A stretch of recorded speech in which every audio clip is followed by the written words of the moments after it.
powertrain. Welcome to H.P.T Powertrain.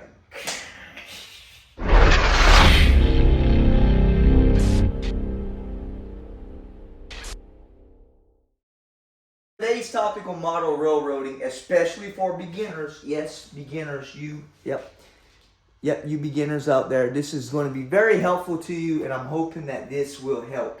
It's not all about running a train, right? No, absolutely not.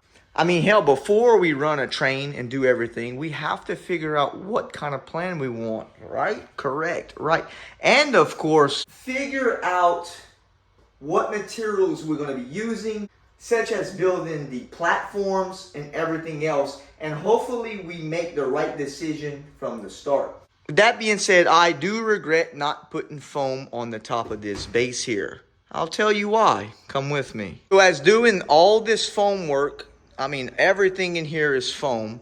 I'm very pleased and I'm glad I did that with foam. And it's very cheap to lay the foam I use, which is a BB foam. It's like a, this kind of foam. I forgot the name of this.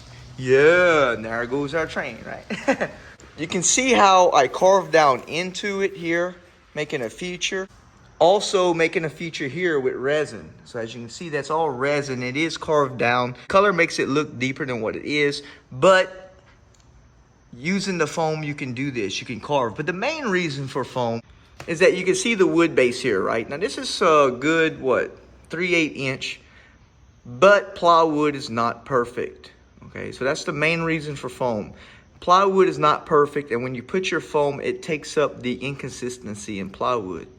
Okay, plywood will have dips, warps, this and that. I don't care how many supports you put on it. Will have bumps and everything else. It does pick up the slack for the unevenness in plywood. So beginners, if y'all doing a layout, be sure to take in consideration what we just talked about. Trust me, you'll thank me for this. So it's crazy, I'm still on the foam topic, right? It kind of taking up a lot of the video, but it's okay.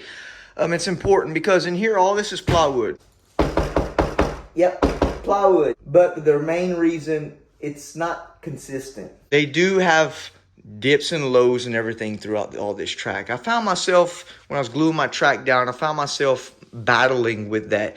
And looking back at it, I wish I would have just got the styrofoam, put it on top, been done with it, and I could have did a lot more with it. But hey, look, it's what we got, and we will move forward. And I promise you, I will try to make it look pretty good on this plywood base.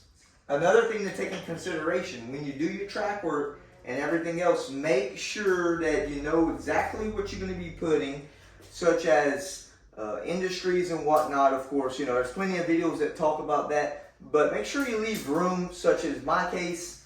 I didn't plan on putting a roundhouse, so there are supports that I do have to go cut out of the bottom of that plywood to install my roundhouse and turntable. So that's another thing that was not planned for, but I have to work through it, and it's going to be a battle, I can imagine.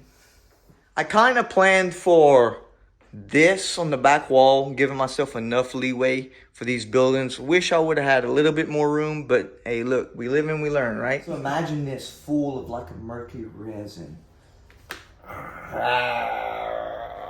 There it is.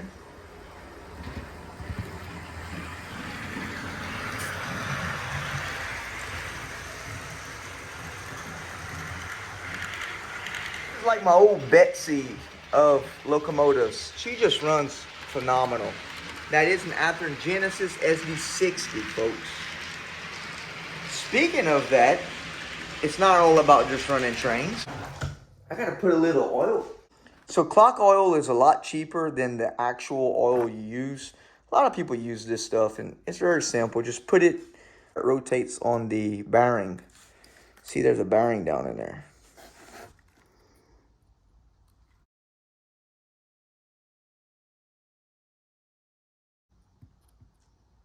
Back on the track. Woo, she sounds brand new. And let her go.